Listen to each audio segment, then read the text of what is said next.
In this series of videos, I'd like to share with you my knowledge of sharpening skills, which are an essential part of woodworking. Sharpening is not just any old skill that can be acquired in a day.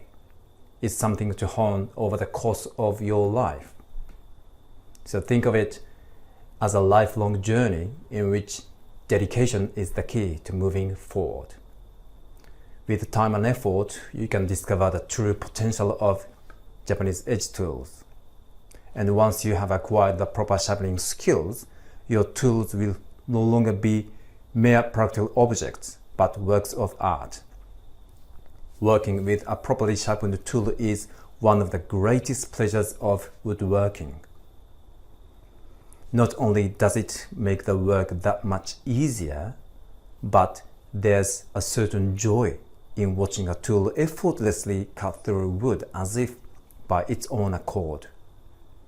I'm confident that if you watch these videos and practice faithfully, you will come to understand what I mean.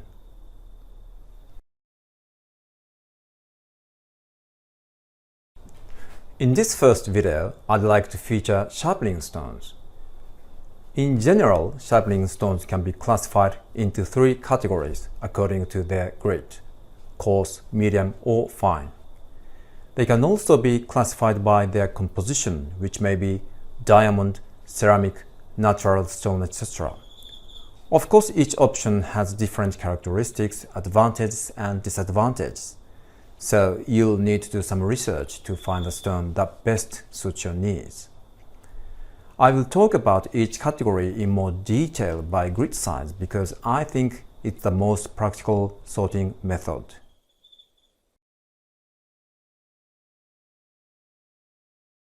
Stones with a grit size of around 400 are considered coarse grit stones.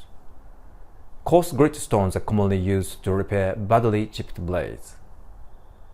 Also, a coarse 400 grit diamond stones are suitable for flattening the surfaces of medium and fine sharpening stones because they retain their flatness pretty reliably. But one thing to be careful of when you use these stones is they grind the blade extremely quickly.